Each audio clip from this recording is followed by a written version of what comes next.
3, 2, 1. Don't say nothing. I'm gonna enjoy this one. You guys don't know how excited I've been to do this, right? I've been really looking forward to this guest to coming on. So we actually have you here. So many different levels why I wanted to talk to you, man. You're doing all sorts of crazy things. So author, you're gonna hear this, Laith. Author, trainer, coach, radio show host, doing things. Tried. Doing things. Trying. Omar Al-Duri. Yeah. Love it, man. Hey, thank you for having me, guys. What an honor. Amazing to have you. Really excited, really excited. I don't even know where to start. There's so many things in my mind right now, man. I'm telling you, so many things on my mind. I think, look, we start with, mind explosion. The book, man. When did you come out with the book, first off? The book, I started writing it about 1.5 years ago, but it got published in November 2019. If I'd known that COVID was going to hit, then Reset would have been the best thing, but I would put a 19 on it, and then that's it. Love it. Reset, the 5 dominoes that'll change your life. Right. Love it. Man, I went through it. So yeah, I wasn't waiting on you to get me the actual hard copy. I helped myself out to a book. Yeah. I got it on the Kindle. And man, I really enjoyed it, man. It was really, really great. Honestly, Appreciate it. Dead to the point.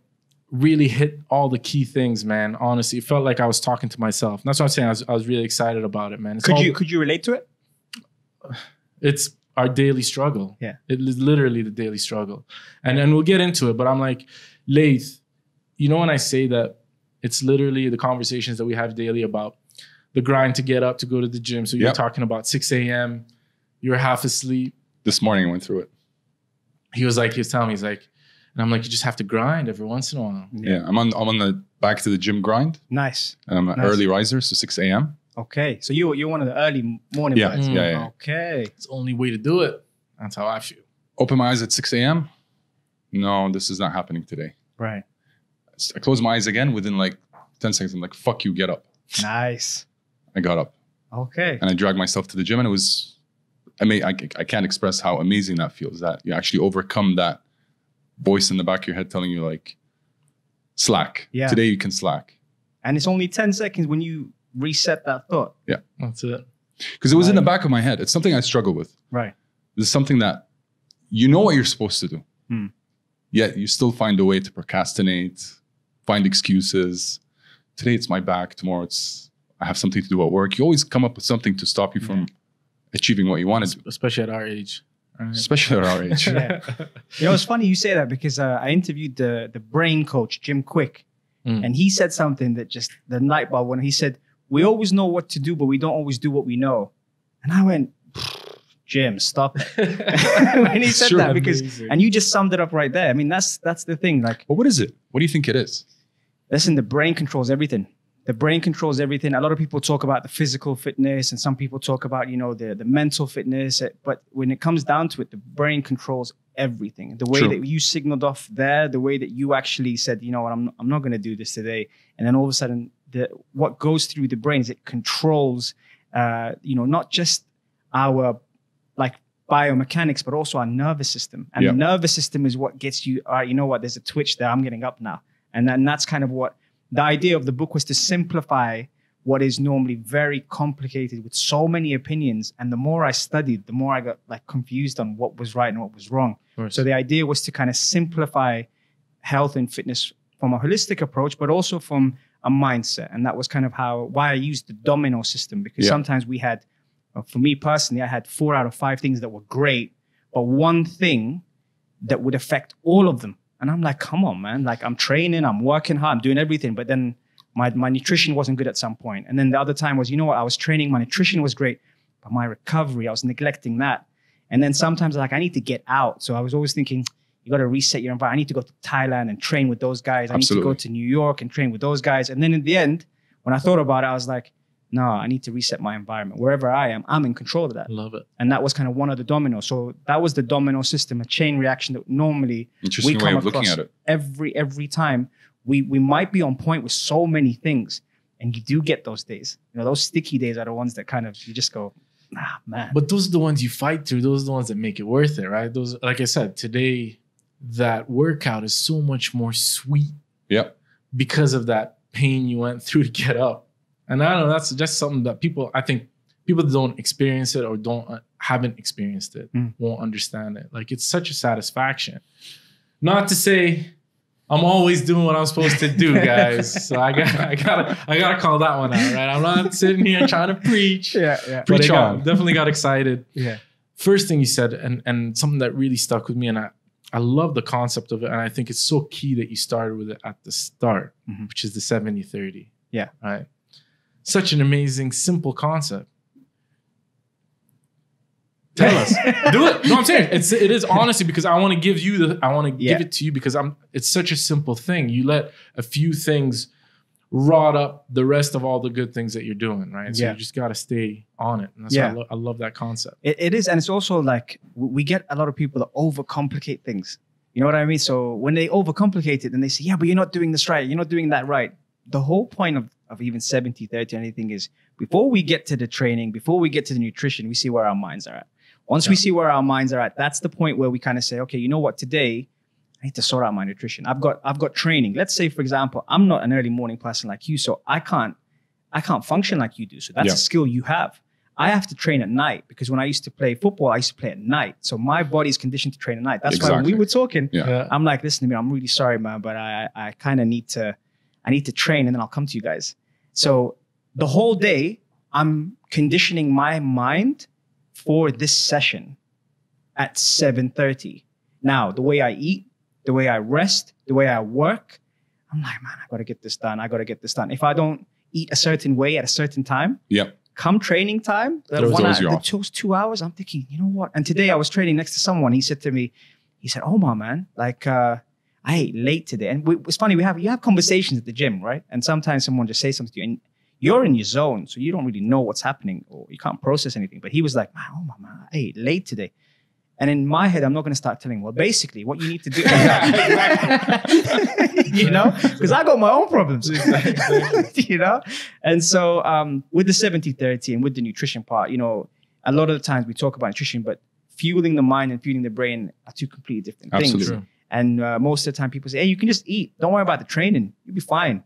But even that is one of the dominoes that kind of affects us holistically. So when I speak about that, I try to simplify it without saying, you need to go on this nutrition plan. You need to cut out carbs. You need to cut out, you know, meat or whatever people are into nowadays. For me, it's like, listen, see what works with you. Give it time. The process is time. You can't jump onto something and say, it didn't work for 2 weeks, I'm done. That's kind of the instant fast food mentality we have. When I say fast food, it's like, you go up to the counter, you order something, and they serve it. And that's it. Yeah. You know, now people aren't patient. Do that. People aren't 100. patient anymore, and that's it, right? Yeah. Like, people, instant gratification. That's it. That's the culture that we're living in. That's the mindset we're living in. Yeah, but as humanity, I think we've lost touch with our relationship with food. Yes. How we look at food, how we understand food, where food comes from is so skewed from what's the reality or how it should be. Yeah. Do you believe in those fads, the ketos and the intermittent fasting, or any of those extreme diets? You touched on it. I touched on it because I can only tell you what's worked for me. I don't have the answers for everyone, because one size doesn't fit all. This is my perspective. My perspective is there is no magic diet or way of eating for somebody. I think it all comes down to is, what are you looking to achieve? What's your objective? Lose weight? Well, why do you want to lose weight? Is it just to look good? Right. But you want to feel good as well at the same time. Right. So I think I'm for experimenting with these things as long as you know what you're going after. Yes. But it's nothing sustainable. Most people need to understand is that in order for you to do something like keto for the rest of your life, it's not sustainable. You know how emotionally tied I am to intermittent fasting. Like, I'm a huge fan. I did it. But that's sustainable. I think that's sustainable. And that's why I did it, right? And I travel quite a lot, quite excessively generally.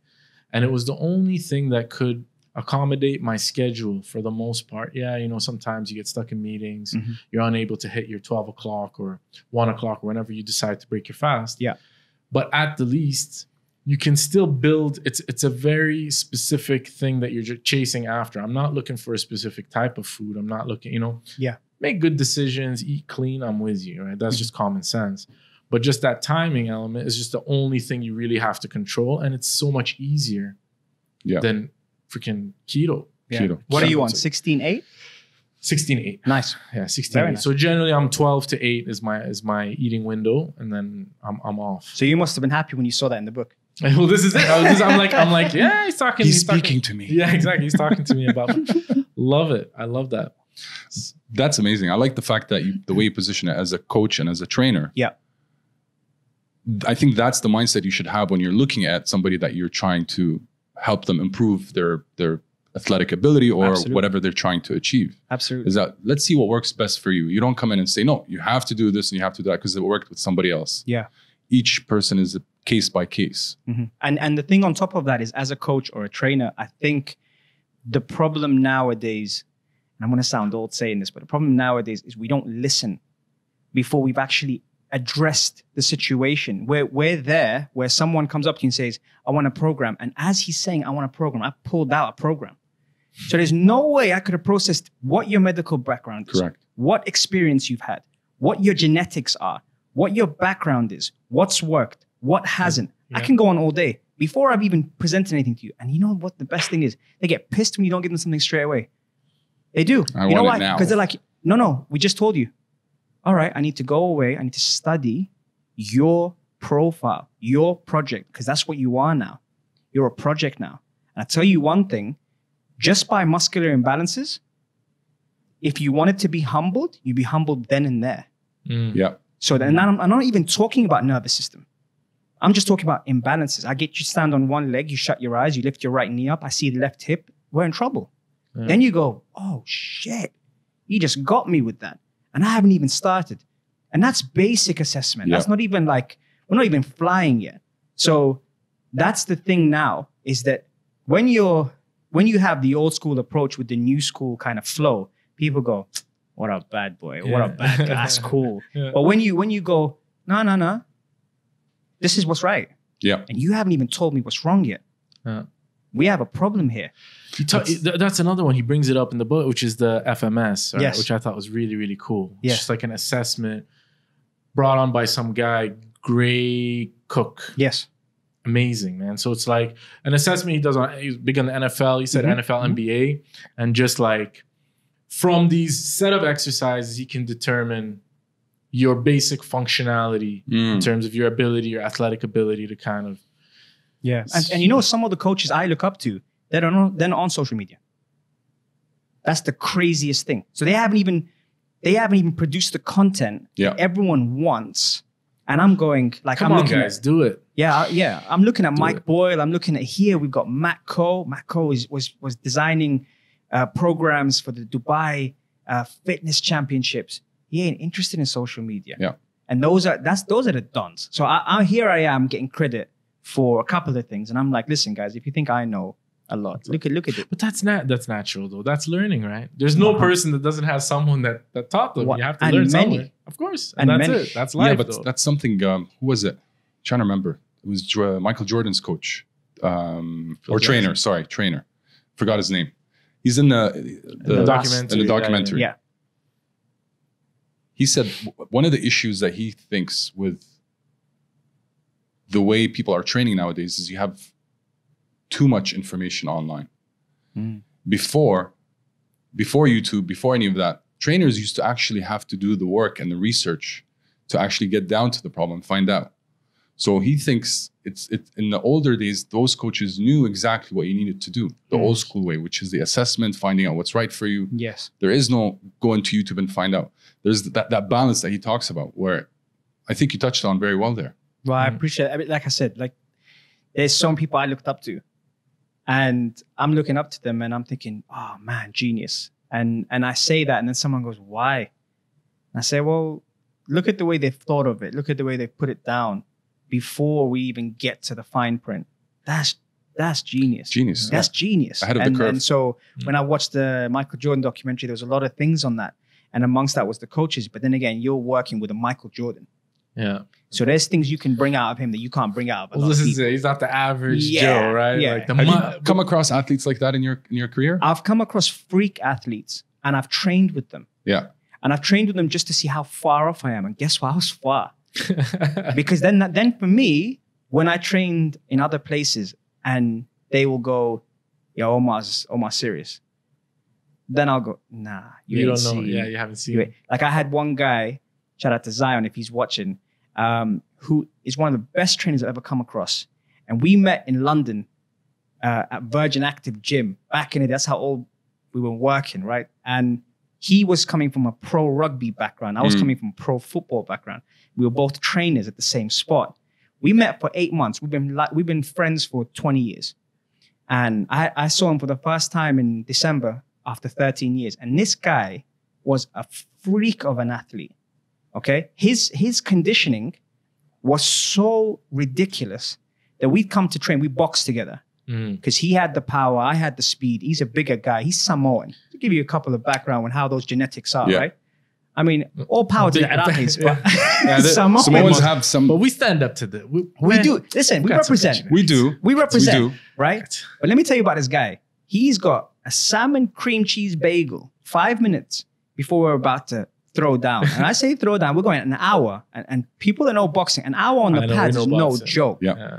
You know, 3 minutes I used to box. Oh, there you go. Okay. And my brother actually still boxes and trains out with the national team in Bahrain. So shout out to Bahrain. Shout out to Bahrain 100. No, but see, then you would know, right? So 3 minutes on the pads with someone that's going to challenge you every second of those 3 minutes. And that 60 seconds goes down quick when you do 10 to 12 to 15 rounds. And Zion would have a cream cheese bagel. 5 minutes, because I could smell what was going on in that bagel. Getting his carbs in. Just 5 minutes. And he'd look at me like minutes before we get out. I'm putting my wraps on. He goes, "You want?" I'm like, "No, man. You gotta stay away from me with that." I put on weight thinking about it. Yeah. You know? And that was where when I trained with him, he was an animal. He represented Samoa. He played professionally at the French league. He was incredible. But see, that's what I mean by levels. We had him. We called him Chris Kung Fu. He trained with Bruce Lee's mentor and martial arts. He taught me something else. So now when we're talking about these people, they're very well in tune. They know what's up. I always say there's levels. Yeah, of course, definitely. What was interesting just about your background also is the connection with Africa and the under 21 setup. You went with Ghana. Yeah, love Ghana. Love Accra, one of my favorite cities in Africa. Okay. Right, so I've done all of Africa. Yeah. All about it. And that connection. So that's why I was like really enjoying it. So you going with them to the African Cup of Nations, then taking them to the World Cup. Yeah. Wild. That must have been a wild. It's all 2015. You're talking, right? Yeah, 2014, 2015. That's right. That's it. Yeah, man. Sick. So tell us about that experience, man. That's wild. That's a wild experience. Man, it was life-changing. It was life-changing. The culture, the people, the way they embrace someone who's non-Ghanaian. Love it. I can't begin to tell you. Batman's been falling like. Look at him. He needs a coffee. He's been abused, guys. I'm gonna put this out there. This is my son abusing him. Sorry. So if Batman looks all crinky, Superman's standing strong, but that's why Superman's Superman. Lives matter and everything. Batman keeps falling, man. Letting us down. That's the human part, man. That's the human part. But no, with Ghana. So in 2014. I got recognized out here for an award at Coach of the Year. And so that kind of put me on the map. It was different to 2011 because 2011 was a Trainer of the Year, which doesn't get as much credit as Coach of the Year because Coach of the Year is more holistic. Yeah. And I shifted over from personal training to coaching, nutrition, and physical and mental fitness and mental health. And so I got a call from a friend of mine who's an agent, and he said, "Listen, Avram Grant is going to call you tomorrow." And Avram Grant had coached to Chelsea. Yes, right. Chelsea set up, obviously, as a football fan, and we're going to get into the football. We're going to get into that. Okay, nice. I like that. It's coming. It's coming. So Avram Grant, obviously, he's been at the highest level, been in the Champions League final, been in the Premier League, etc. And so I said, "Come on, man, don't tease me, man. Like these things, you know." Don't joke around about these things. Yeah, man. Emotionally mess with Yeah, me. he's like, "Listen, he's going to give you a call tomorrow. They've obviously done their scouting. They've recognized you. You can go to Africa." And I said, "When?" "Last week. You need to have gone last week. You need to go now. And you're going to get the call tomorrow." And thankfully, you know, shout out to Safe. I didn't actually go, stop. And I thought, okay, let's see. but how am I going to get away? Like I got work, I got so many things. And I was having a few issues at work at the time. And I'd left London to open up this place, which was the first of its kind in the UAE in 2011, etc. So I'm like, man, I'm going to leave all that behind to take this chance to head to Africa. And I don't even know what's going to happen. And so next day, Avram Grant picked up the phone. You got the call. Yeah, and said, what are you going to do? That was basically his question. What are you going to do? And I thought, what do you want me to do? He said, I need you to get these guys in shape because listen, we've got African Nations Cup coming up. It's going to be in Senegal. You need to be in Turkey last week. You got 2 weeks. No pressure. No pressure. You got 2 weeks there, and then you got another 2 weeks in Senegal, and we got to get them ready. And I said, well, listen, I can get them ready, but I need their backgrounds. I need everything. He's like, all that information you can get. Can you commit to us or not? And the crazy side was like, yes. The other side, the safe side, is like, nah, I can't risk everything and just go. And obviously, the rest is history. Scratch the safe side, man. For all the people out there, you haven't experienced life. Honestly, I can't say it enough, man. The best things you do in life are in the spots when you are so uncomfortable, where you are questioning friction. every moment of it. I'm telling you, on the back end of that, honestly, and this is just pure my humble experience, right? You're getting life. That's real life. That's the things you'll remember. That's the things that you're going to talk about, and that's where you learn. What an amazing thing. So you went and you got a bronze medal out of the African Cup, which is crazy. Yeah, I mean, I wish we had more time. We'll have as much time as you want. I told you. I told you. No, I wish we had more time in Africa. There. There you go. Okay. Yeah, listen, I got you. I'm here now. Yeah, I'm here now. I'm like strapping him down to the chair. He's ready. No, I wish, look, if we had more time, I think in hindsight, especially the way we lost, and we lost to Nigeria, which is shout out, Mike. Tough take. I love my Eagles, man. See, I lived in Nigeria, so I got a soft spot for my Nigerian friends. With me, see how I'm very loyal, and we were there, and we lost to Nigeria. Nigeria obviously won it, and Mali were incredible, and obviously they went on. But the good news is, we got promoted to the World Cup, which was amazing. Those boys took me in, like no, it was a bit difficult at first. But I think like after the first session, I think we were good, because the first session, the trainer, the manager, the head manager said to me, all right, what are you going to do today? And I said, I need about 15 to 25 minutes with them, full circuit. They're gladiators. They're built like, gladiators, but I'm going to need to see what's up. Yeah. And he said, you don't want an hour? And I said, no, I need 15 to 25 minutes. Just give me the 15 to 25 minutes, will be good. Just make them grind. And he looked at me and he's like, this guy's a joke. He said, like, I could see it in his face. He was thinking, oh, this guy, Coach Omar from Dubai, is a joke. And they all kind of laughed about it. We did the session, went out, no equipment, just cones and a football. I said, I don't even need the football right now. Let me see how they move. Did the session, and 88% of them ended up getting full massages that evening. And the next day, the way they were looking at me was very different, because they were like, Coach, what are we doing today? And that was different to the day before, where they're like, what's up? Yeah. Like, what are you going to do? Yeah. And so next day, Salas, the head manager, said, what did you do to them? And I said, I told you, I need 15, 25 minutes. Let's see how they go. We still have time before they play, in competition. So I can do this now. Obviously, if I would have done this a week ago, we'd be flying by now. But hey, we're here now. No excuses. Let's make it happen. And so slowly started to connect with them, their culture, and I love the spirituality. Love it. Because I was there thinking, I need to be on this. I need to make sure this is there. Time is important. Put that there, please. I'm putting all the cones out. Manager's like, what are you doing? So I'm getting ready. He's like, we pray. I said, my bad. Okay. So I said, all right, cool. So I'm like, well, we're all facing each other though. Like, are we going to face one way? Are we going to turn? Or are someone going to say something? I don't know. I'm trying to blend in here. I'm already sticking out. Yeah. So he hands come out. You hold this person's hand. You hold that person's hand. One person is assigned to say a prayer. Okay. They say the prayer. Then it turns into a dance. Nice. And I love my jams. So I'm going with it. I'm rolling with it. Amazing. We're dancing. Amazing. And then once the clap goes, it's time to train. Cool. And we do that before and after every session. How many times did they pray a day? I mean, they always prayed. They prayed before food, after food. Well, if you're dancing, yeah. I mean, yeah. And I loved it because it didn't matter what religion. That's that was cool. their prayer. And that was the way we getting their mind right, right? 100%. And we joked with it as well. We had fun with it. Right. It wasn't always serious. I just didn't know when to joke and when not to. So I was assessing in the beginning.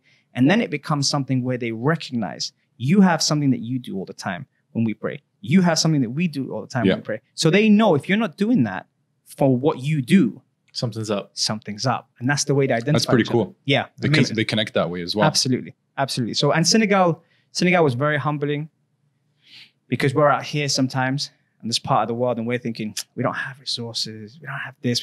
Well, over there, you don't have anything. Yeah. You got yourself, your brain, you got to make it work. And that taught me a lot. Well, this is it. Again, talk about experiences, right? Like living in Nigeria, you know the story very well. I tell you something, one of the greatest things that came out of that, and came out of, like, I did it quite young. So I just graduated university and I'd gone out there 2003 to 2005. It put me in my place. Like you realize all the things you take for granted. And then you realize what you think, your associations with happiness, right? That connections, whatever it is. And you realize how trivial you are, right? Like I got a toy or I got whatever, or I got what I wanted and that made me happy. And then you go out to a place where there's limited things and then you see true happiness and you see that in relationships, you see that in doing things that you love. And it's just, I don't know, like the lessons I learned while I was there about myself and about people in general and humanity in general is just, I can't even say it enough, man. So it was a great experience. Love my African brothers. So shout out my Nigerian brothers. Good thing you did it in 2015. Love that. And then you said you went to the World Cup. Yeah. Again. We finished up with that. We came back here. Well, I came back here. And then they were like, then all of a sudden I was a UAE expert. There it is. Which is interesting because after 18 years, that's interesting. when you're grafted and when you're grinding, and I come back here, UAE expert takes Ghana to the World Cup. I don't even know if I'm going to join them for the World Cup. This is the thing, because there's a lot of things behind the scenes we don't normally talk about. Yeah. And so for me, I'm just happy with the experience. I come back here. There was a couple of moments which pictures were taken when we were in Senegal. I got the whole team in the pool, and you know, for those that don't know, Africans aren't normally associated with swimming pools or swimming or swimming trunks or anything to do with swimming. And the coach said to me, listen, they're dead today. This was like maybe 4 days before we go out to play the first fixture. And he's like, listen, they're dead today. What are you going to do with them? I said, coach, I'm going to get them in the pool.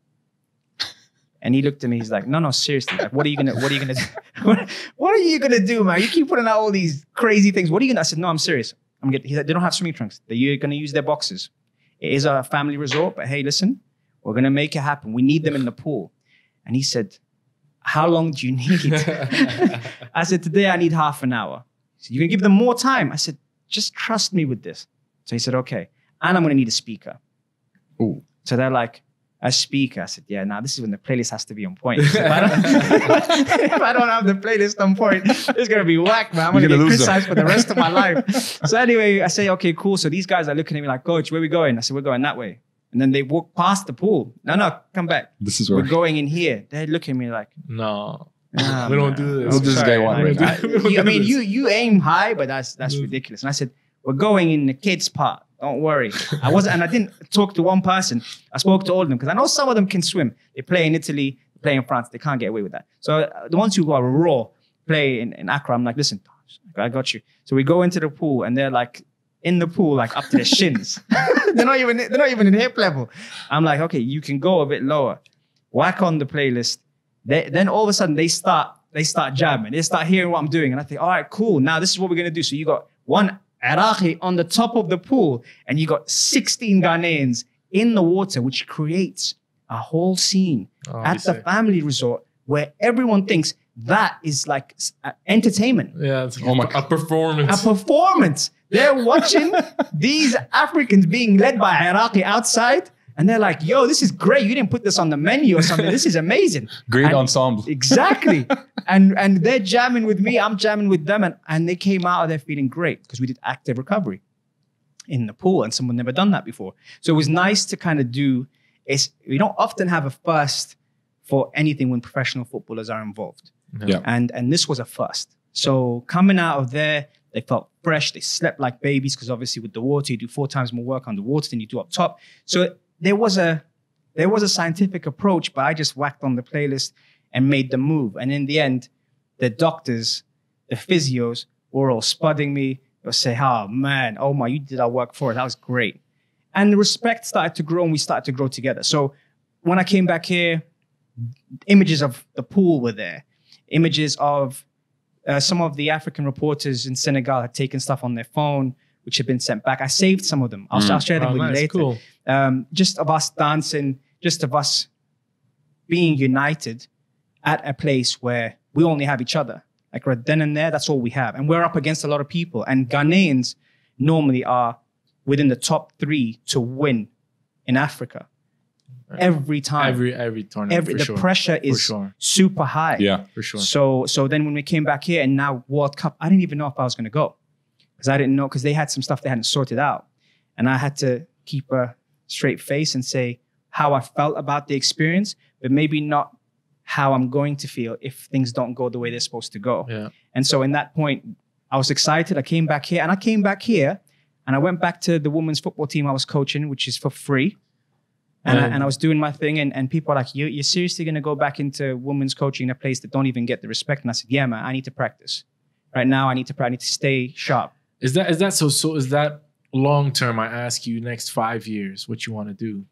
Is coaching the thing that stands out? Like I said, you're doing a lot of different things, right? So, and we're gonna come on the radio show host as well, the halftime show. But if you close your eyes and you're like, I can do whatever I want. Financial gain is not, the incentive. What would it be? My goal is to coach in the Premier League. Love it. That's Love it. The way you were just describing what you're doing with the team, and I've always admired coaches, playing basketball, sports in high school, college, whatever. But it's one of those I feel like they're not given as much credit as they should be. Coaches, because think about what you're doing. Like, I would disagree with that, man. There is mad love. But even from the high school level, I'm talking like just the idea of a coach. True. You're in charge of a group of high-performing individuals, alpha males, or even on the female side. Like it's you have people that are strong-minded and they know what they want. To be able to insert yourself into that group. It's a skill set. Get rapport. Humble yourself, at the same time, elevate them. It's an art. How do you transition from an athlete to becoming a coach? Did you always have that in the back of your head that I'm good at doing this? No. If I'm being honest, I was the quiet leader, and I grew up in an era that had vocal leaders, shouting, barking instruction. So when I was selected as captain throughout college, and I just didn't get why. If I'm being very honest, I'm the same way. They would rely on me to lift the others, but I wasn't the one that was saying, "Why didn't you do this?" and "Why didn't you do that?" and "Get the hell up." And that wasn't my style.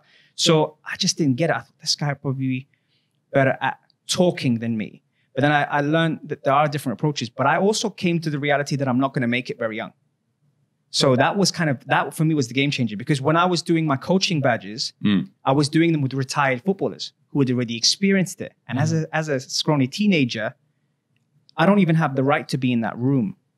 And that's me being honest. So I didn't really know. I can't sit here and say, I always knew, man. I knew I was going to be. I didn't know. But I knew my love for football, and I knew my love for development. And so coming from a Iraqi family, we have to have education. You guys know that. That's it. There's no so my dad never watched me play to prove a point, right? It's something that I loved, and I played from the age of 4. He made it a point, because he was an orthopedic surgeon and he worked with footballers and he saw their careers end. So in his mind, it's like, I'm not even going to give him the benefit of that, of encouraging him. Not even one game. So in that mind, already I'm thinking, I need to do something in sport. I need to stay in it. I'm going to study sport and exercise science just to keep them happy. But I'm going to do it where I'm going to link it with where I want to go. And so to answer your question, When you said, where do you want to be in 5? It might be 10 years. But that's it. That's what I want. It's clear to you. That's what I want. Yeah. And so in my mindset, everything that I'm doing has some sort of link to my passion. And that's why the energy is so important to deliver. Because if you aren't delivering the energy of something that you love, you get found out yesterday. Of course. True. You know, so that's why I've also coached females, and I've coached the highest of the high in females. Established, big personalities, massive egos. You'd be worthy if you can get their attention. Yeah. And that's not all of them. I've had some incredible athletes, female athletes as well, which was an honor to coach them. Yeah. But I'll tell you one thing. I'll give you a scenario, and I want your opinion on this now, yeah? And I spoke about this on my show a couple months ago. You're coaching at a major tournament. The whole world is watching. You got 5 players. They've represented their national teams, and they're playing for you in a club side in front of the whole world. You assign 2 captains out of your squad of 10. You go with who you trust. Yeah. Okay? 2 other ones aren't happy because you picked those 2 captains, and they feel they should be captains. Even though 5 aside, they're all leaders. You think experienced players would know that. But they made it a point to get upset about it. Even though we won 5-0. That game. Yeah? Now, coming into the second game, there's a bit of murmur going on. What do? Do you address them knowing that you've made your decision now? You got to stick with it. You trust these 2 players who have been with you in the past? Or do you speak to them collectively knowing it might disrupt your initial process? When you took those 2 aside and said, listen, I trust you 2. On the pitch, off the pitch, I trust you 2. Keep it together. We got some big personalities here and some fantastic footballers. What'd you do? I would talk to the source. That would be my natural tendency. What source? To the people that are having the issues, right? I would talk to the 2 athletes that were feeling disgruntled and explain to them why you're doing this decision. And try to make them see your vision and experience it, and tell them that, listen, you're professionals and you guys are there to do a job. And at the end, this is the setup, and you respect the decision, and we go and we're going to win. And that's it. I think that would be my personal. I like to beeline straight, A to B, nice and easy. But the other option was to speak to them all at the same time. Or speak to the captains and get them to put the team in check. And try to fix the vibe. What would you do, like? I would follow the same, coming from corporate culture. This is it. Hold up, guys. I'm gonna drop that. I'm gonna drop that one. Because that's bullshit. It is, but that's what they teach you in corporate. No, that's not what they teach you. Not to say anything bad about corporate. As a person that's new to the corporate. That's what I love about what I do. Yeah, this is it. Fairly new to the corporate structure. I wouldn't consider myself a corporate. I spent the majority of my life doing my own thing. Right? I'll put that out there.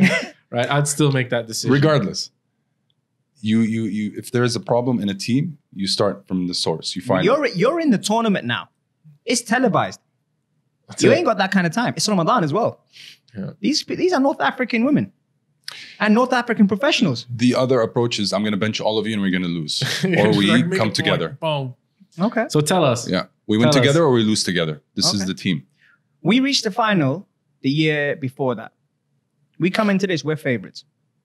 We played the national team. We played teams from PSG, Lyon. Played some big boy teams. Okay? I ain't got time. Sorry. I ain't got time for that shit. Do you know what I did? I brought 5 captain armbands and made them all wear it. That's it. You're all captains now. Guess what? They didn't want to wear it. And that's it. Interesting. Interesting. Yeah, because you're embarrassing them at that point. Hey, listen. You're a leader and you're a leader. Why do you care who's the captain? Exactly. What's your objective? That's true. What's your objective? I feel I should be captain. All right, you're captain. So are you. Yeah, you're happy now? And so are you. And so are you. Yeah. And so are you. Nah, we can't wear this. The ref's looking at me like, yo, which one's the captain? I'm like, all of them. Nah, they can't wear the bands. It's okay, they don't want to wear it anyway. Yeah. And people who know me laughed at that. They're like, typical. That's Omar all day. But you know what? I'll tell you one thing. When you start to put yourself ahead of any team, You might as well play tennis. Of course. Yeah. Because that ain't what I'm here for. And I'm not here to make everyone happy. But I am here to understand where you're coming from. So a lot of times you have a problem, let's talk about it. Maybe not here, let's talk about it. What's your problem? Tell me what your problem is. If you say nothing, we have a problem. Yeah. Because I can see there's something wrong. Deal with it. Exactly. You got to deal with it. And you can't be patronizing and condescending because it's a female, because we're in the equal age. Of course. So you're treating them like an athlete.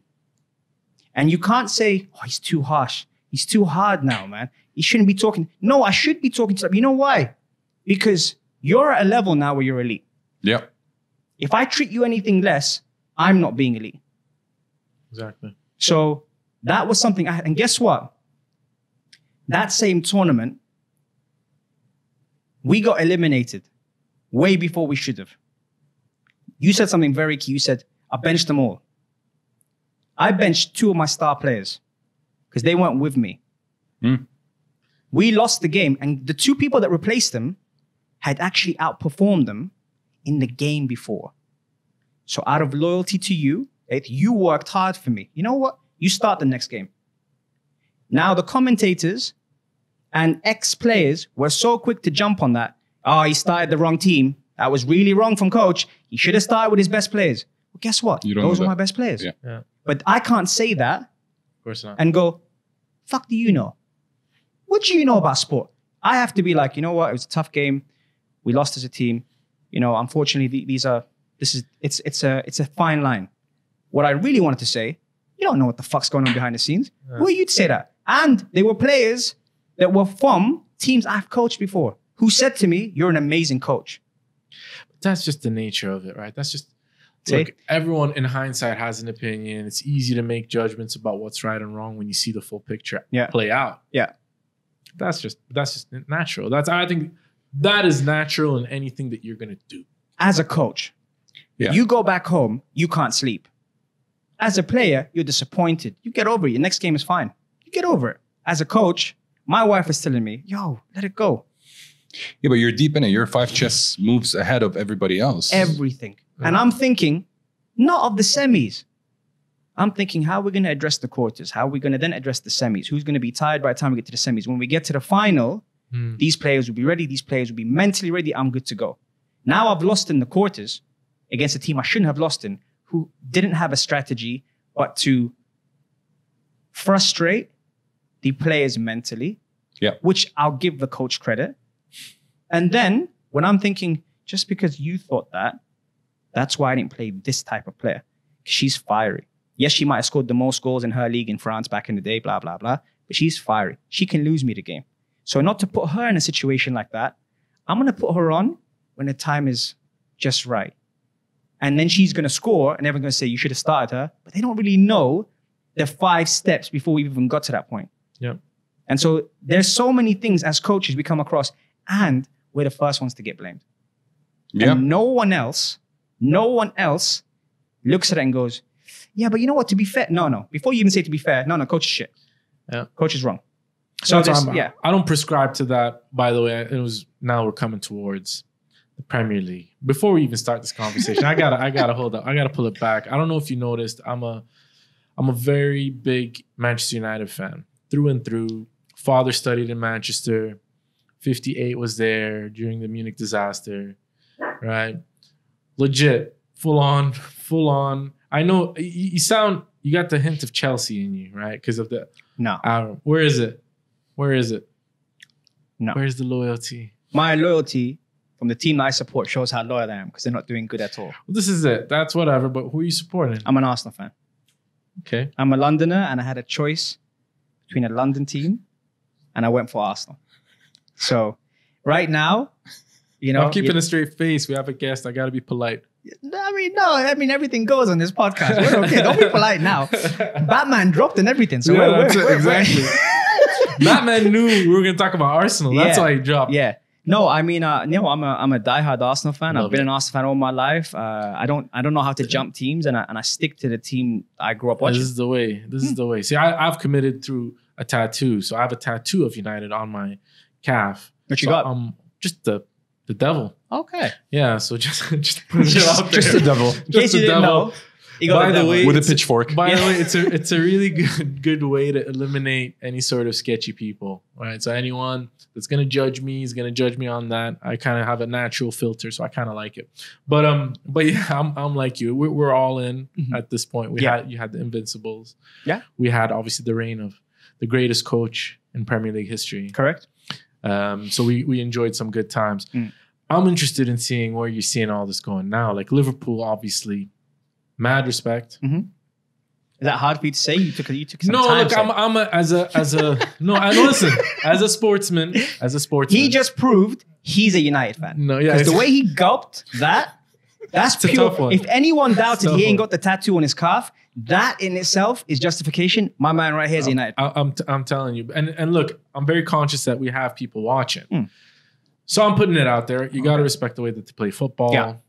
That setup, that trio, Firmino, Mane, Salah, it's just no joke, right? Yeah. And they're just unbelievable. Is this where you're seeing the Premier League going, or are you feeling like there's room for someone? Because I'm really obviously very excited about Fernandes. Yeah. Bruno, I think he's just changed our game, and I feel like we have a place to run at it. But I'm interested to see where you're seeing the next 2-3 years. You think Liverpool continues the domination, keeps running? I think Klopp holds all the cards, and I think I said it earlier this year, and I got laughed at. I said this year, way before the league started, they said, "Oh, who's going to win the league?" And I said, "Liverpool going to win the league. Manchester City, if not the Champions League, will get to the final."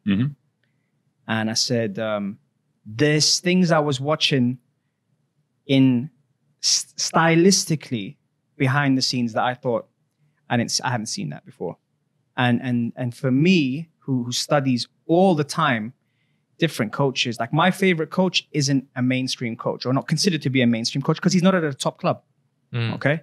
But when you get things like a throw-in coach and you start to do things where you start to manage their programs, and you got big personalities like Mane and Salah eating each other all the time. Yeah. They're both selfish. They both want to be top scorer. You got someone who's not selfish, who's the glue to them with Firmino in the triangle and how that goes. Then you got the hard work in the middle. Then you got the flamboyancy, and probably the most influential player is their right back, who's Trent Alexander-Arnold. Yeah. The puzzles that they put together in terms of Alisson and Van Dijk is the difference between second, third, and first. Agreed. And so in that aspect now, how do you improve? That's kind of my thing. If you switch up the model, then you might not be successful. True. And if you bring in a big player, that might not fit in the system, because players on the fringes like James Milner and these guys have kept everything together, even though they don't play. So characters-wise and personality-wise, this is what makes this team great. For how long? It depends. Manchester City just got the ban lifted, so they'll be in the Champions League, which means they can invest. Yeah. That's regarding them. Chelsea are very, very good, except Chelsea need to sort out their defense. If they sort out their defense, they will be very, very close next year. True. That's hard for me to say as an Arsenal fan, but they will be. They're just inconsistent. My problem, the issue I have with Chelsea, I like the way they play football. I just think they lack the consistency. And I say that as a Manchester United fan that watched us kind of throw it away to Southampton in the last minute yesterday, and I was completely gutted because I don't think they just, I think they went to sleep the last 15 minutes. And I'm a huge fan of Solskjaer. I think he's got the interest. See how I always pull it back to Manchester United. That's okay. But I feel like, yeah, we should be in third place. We should be easily in the Champions League. And I think we just made it really, really unnecessarily interesting, because we still have to play Chelsea. We still have to play Leicester. On the last day. Yeah. So there's a lot of pressure now that they've put on themselves unnecessarily. Those 2 points would have taken us a very long way. So I'm a little bit gutted on that. But I would agree with you across the board. Like, I think, look, Klopp has an amazing personality. He definitely knows how to coach. Look what he did with Leverkusen. Dortmund, sorry. Yeah. Unbelievable. Yeah. Right? Like, obviously had some stars. One of them is your boys. Yeah. One of them is your boy. Right? Yeah. But yeah, he's an unbelievable coach, has that skill set, can build a dynasty. And I think he'll know what to do. Yeah. I don't think he's gonna look for big names. I think he's just gonna try to slot people in, just kind of keep that rhythm going. Yeah. But yeah, man, it hurts. I mean, it should do. I have to put it out there. It hurts. It should hurt. It should hurt. And it's interesting, the evolution of coaches and managers and players in a time where it might have been ridiculed 10 years ago, 6 years ago. You mentioned Sir Alex Ferguson. I got to give him massive credit. But the reason why he is the greatest, because he adapted to one of the greatest. And when you have someone who comes in who knows 7 languages, a degree in economics, comes from Japan, and revolutionizes the sports science of sport. Wenger is special. And balanced the books, by the way. Extremely, made a lot of money for Arsenal. Unbelievable. When you have someone like that, and Alex Ferguson was a great manager, he wasn't a great coach. This debate can go on for ages, I know, but the reason why they did so good, the turnover in coaches that he brought in helped coach a team that with the times, he wasn't a dinosaur. Wenger didn't do that. Wenger came in with the blueprint, changed nutrition, changed programs. Japan were ahead. Italy were ahead. France were ahead.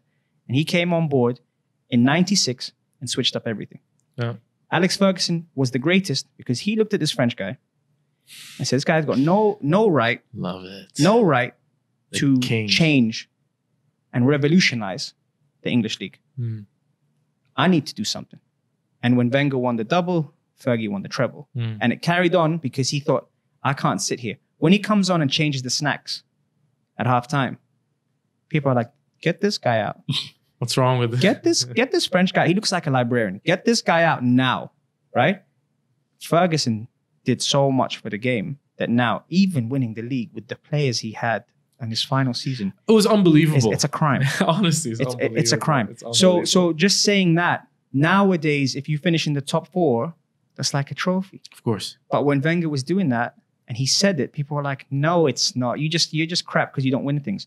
Now, when you finish top 4, like you just said it now, you're like, we're going to finish top 4. And there's kind of like and rightfully so. It's an accomplishment. It's an accomplishment. Without a doubt. Right? When I hear Tottenham fans and Tottenham, I'm going to give you a little bit of stick now. There it is. This is how you know he's a real Arsenal fan. Well, talking about how you know Arsenal When fans. you hear Tottenham that said, yeah, but we finished above you for the last 3 years. We finished above you for the last 21 years. All right. So shut your. Okay. So just saying that. And then they go, hold on, I'm just going to end it on one thing. And then they go, but we reached the final. So did we. Exactly. And you didn't win it. I'm just saying, you need to relax. All right. And so for that's what, for me, that's why this man, and his book comes out this year, by the way. Which will be interesting because he protected a lot of people and a lot of jobs at that club. He hid a lot of things from what really happened, took the blame, and got axed and fried as a coach. Yeah. And that's not my empathy for coaches. By the way, that's not the way a coach like that should exit the dynasty or the legacy that he left behind. It was a real shame. Yeah. But that, again, comes back to that, we were talking about it earlier, that fast food culture. That instant, and this is what bothered me so much. Once Ferguson left, again, pulling it back to United and just kind of relating it, because we just had that consistency for so long. Right. So it's easy to stay focused. You're never talking about the coach because you know he's a fixture. He's there. So then you just focus on how's the team playing stylistically, what are we missing, these little parts, and you just kind of keep that puzzle going. But when you have all that pressure on the coach and he's being forced to take dramatic decisions after every game because he has 1 million people on his head, right? Threatening him, telling him, if you're not doing this, you're going to get axed out. You have another 3 games to prove yourself right. And it's unbelievable, man. Yeah. So I was really looking forward for United to settle in. I hope with someone like Solskjaer we can. And I think Klopp has that. I think Arsenal is still trying to find that piece. Are you convinced? I think, look, when you jump into a car, if it's got a bad engine and the driver changes, it's still going to be a bad engine. Yeah. Agreed. But the mindset needs to be, are you looking to change the car? Or are you looking to change the driver? No. If you're happy with the driver and you're saying he's Lewis Hamilton, the car's got a problem. I don't think you can change the car. I think you have to change the engine. You have to sort out the parts. You can't just go, let's change the whole car. Because you change the whole car, the whole club is changed. Fair. You might as well call it a different name. Fair. But one thing I will say, what makes a good manager now, a good coach now in this era, is their man management skills. I'll tell you why. Of course. If you have someone that's been doing the same mistakes for 35 years, guess what? I'm going to continue doing He's it. probably going to do it again, right? Yeah. What I will say is, and this is, again, maybe from a coaching angle, but something that I believe in, I see your skills, right? I see what you do. I'm going to utilize your skills. I'm going to put it in a puzzle, right? I see what you do, but I can't ask you to do what he does because I know what you can do and I know what you can do. Now, I'm going to use that to be able to move forward. But listen, I might need someone on the end of that table just to balance out this table. Now, if I have time to prep this table the way you guys have finally prepped it today, right? All of a sudden, we've got a wicked table here, but I need time. And something that happens, and we said this about fast food, Arteta's come in to a mess. True. So I can't expect him to finish in the top 4 with the same team that's been crap all season. What I can expect, let's see if he can pull a string out of you that I haven't seen before. If you ever told me that Mustafi, Luiz would be in a team that can keep 6 clean sheets, I'd laugh at you. Yeah. Right? Then I look at the youth, and this is where hard work beats talent when talent doesn't work hard. He's then dropped the talent that don't work hard enough and played the youngsters. And I feel that's a message to the board. That's a statement. Yeah. And you got people that are being paid $350K a week sitting on the bench. And nowadays, you get 5 substitutions. Yeah. That's half a team. And he still ain't dropping those people. Yeah. So I like what he's done so far, but I can only assess him. And this is, again, maybe from my coaching back, when he has a preseason under his belt, when he has the players that he wants under his belt. When he has the time to prep it and make it his own. Yeah, because what I noticed about lockdown, his interaction with the players, his day-to-day from 7 till 9 p.m., the meetings he has and the tape that he sends the players to be able to understand what their roles are and to get their assessment on that performance of someone else. This is where now I start to get into your head, because you might see something and I go, coaches, did you see what Lay just did? He just pointed out that biomechanically, when that person cuts in on their right side and they're left-footed, he's able to turn his hip around and cross the ball 70 yards. When you've told me that, and I've said, coaches, we've seen that. So is he. And guess what? He's 19. Yeah. Now I'm like, yo, he's got an IQ here. He's got a sports IQ. And so that's where what I've seen of it so far, I'm not one of those fans. I'm a football fan first. And I've always said this. I'm not someone who gets carried away with his team when they do 1 or 2 things. Exactly the same way. You know? That's it. You respect the sport. You appreciate it. You can see past that emotional connection. Right? Absolutely. Absolutely. I got to come on Lay's topic. I got to give Lay some love on the UFC. Right? No, I'm enjoying this. I always enjoy your football talks. No, give it Lay's not a fan of football. I guess that. Yeah. But he was actually very engaged in the characteristics of what we were talking about. He's a sportsman. Because it applies across. He's a sportsman. That's it. As an applies athlete, across. When you're an athlete, you're talking about sports IQ, and I'm thinking, what is it? What is it about an athlete that at a young age that allows him to have this IQ? Is it a talent, or is it the hard work that he put in, or is it the apex line in between? It has to be the apex. That soft spot? Because when you talk like top athletes, they do have the IQ, but they also have the hard work behind it.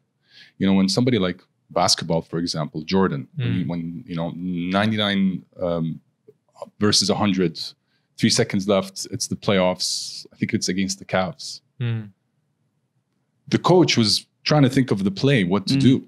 What play should we go in? Jordan's like, just give me the ball and get out of my way. Yeah. He literally told them that. Yeah.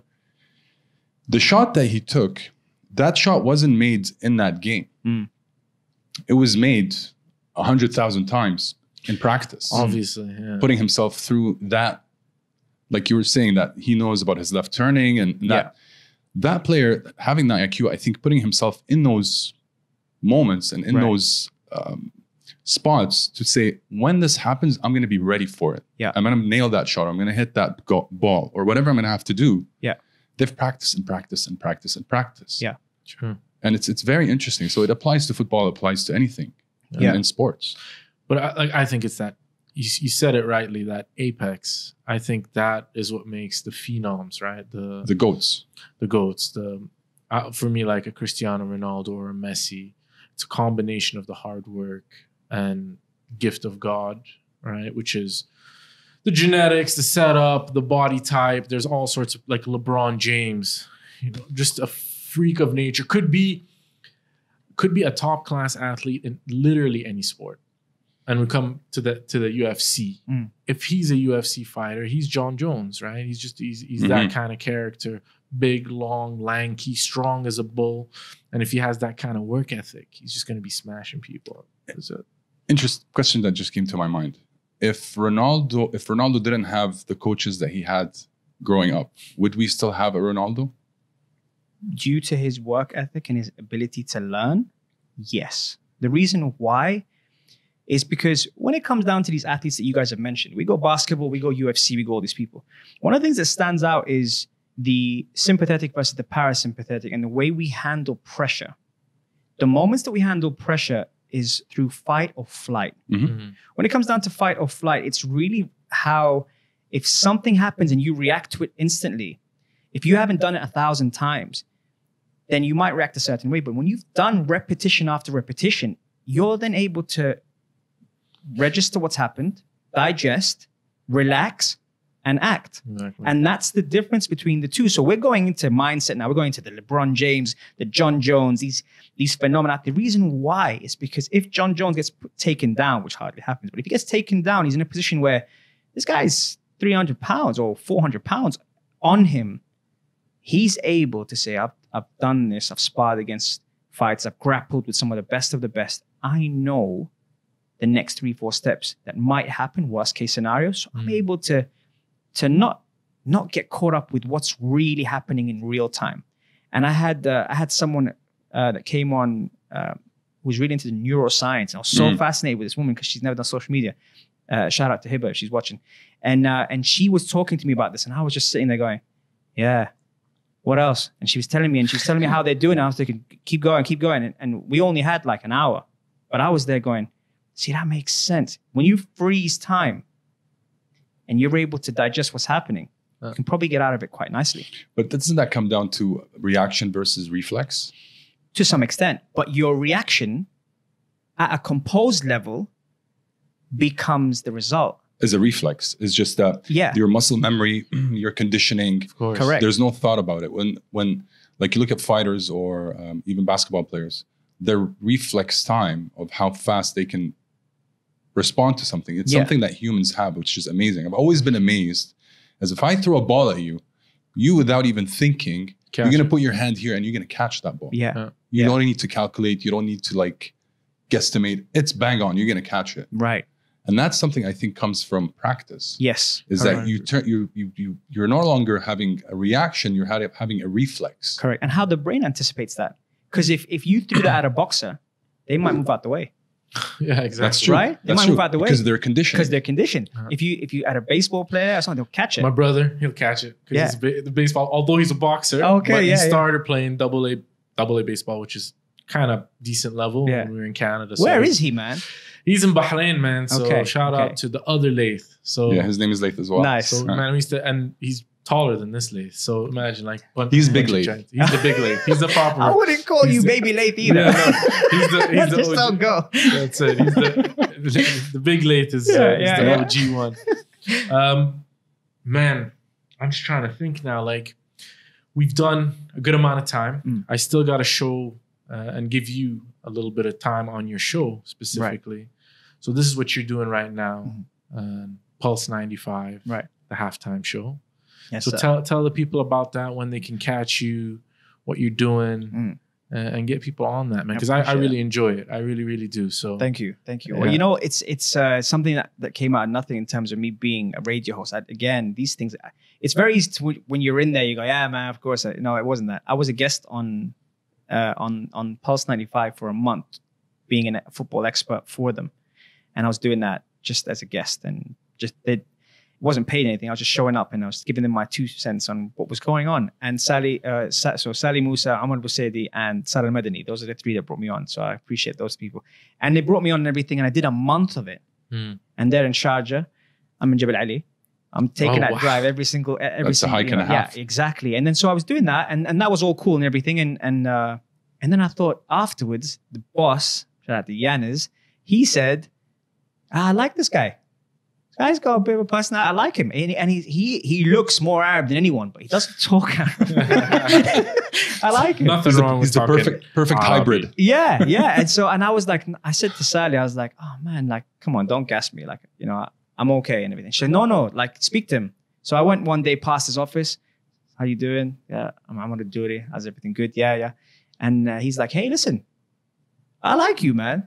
And I said, thanks, man. I don't know what to say to that. You know? And he was like, you know, have you ever thought about having your own show? And I said, no, really? And he goes, yeah. And I said, yeah, man, I'd love to. Anyway, I went away. And then he said, just give me a call. Like, let me know. Yeah. 1 month later, I call him, man. He ain't picking up his phone. I'm like, yo. Like this. Oh, no. And then I was like, hey, you know, 3 months later, hey, I'm still here. Remember you liked me? Yeah, remember me? You know, the football expert guy. 3 months later, 6 months later, hey, I'm still here. Yo, I ain't gone nowhere. And then he was like, no, listen, we are looking to get you on board in time. Let us know what you do. And I said, well, I want to have a platform to raise awareness on, you know, behind the scenes, in the locker room, what really happens, not just to athletes, but things that people can identify with. Mental health, physical health, emotional fitness, gut health, all these things. Love it. Great idea. Right. We'll do something. And I hear back from 9 months. I'm like, yo, shit, man, this is, you really gassed me up and I didn't know if this was going to work. And then thankfully, July 19, come in, have a trial month. We know what trial month means. Have a trial month, see if it works. And you never know. We'll do a part-time thing. Alhamdulillah, 140 shows in. Amazing. It's I've been able to bring on guests that I can learn from. I've been able to bring on athletes and coaches and some people that are probably punching above my weight when I think of like the Brian Keanes of this world and the Stop Chasing Pain and all these, and John Terry, I brought him on as well for the Chelsea fans. And you know, Tunde Ajayi from the boxing world, you know, like Anthony Yard's coach. I'm thinking, because I know Tunde from back there, Jamie Lawrence, previous Jamaica and Bradford player. I was bringing on these people. I'm thinking, man, I have no right to bring these people on because these people are legit guests and they've added their flavor. Where I've sat there thinking, love it. Can we keep rolling? I'm like, can we keep rolling, please? Because I only have an hour. This is what we're doing right now. The life of a podcaster. We can do whatever we want to do. Hats off to you guys, though, man. This is the setup. On point. This is the setup. Thank you. Yeah, and congratulations for all of this, man. This is you were so humble about saying, yeah, we got a couple of cameras. No, this is we love it. This is better than a lot of things. To be honest, man, people like you is exactly why we're doing this, right? Yeah. It's the ability to sit, have a conversation, learn a few things, and then talk some shit. I kind of enjoy that. Sprinkle some of that. Just a little bit. A little of that dust. Drop a Batman or two. Exactly. You know, that's what we do. Live. It happens. That's Omar, honestly, man. Thank you so much for joining us. Thank you for the opportunity, man. Truly a pleasure, man. And hopefully we'll drag you on here, man. Get you to divert yourself. I'd love. Listen, you guys are doing it big here, man. I appreciate that. And it's very different to Monday, Wednesday, and Saturday. It's an evening time. It's a chill time. And I appreciate that. Thank you so much for the opportunity, guys. Anytime. Subscribe, guys. Show us some love. Keep the movement going. Tell your friends. We'll put all of Omar's details. Check his show on Pulse 95. Guys, thank you so much. Catch you.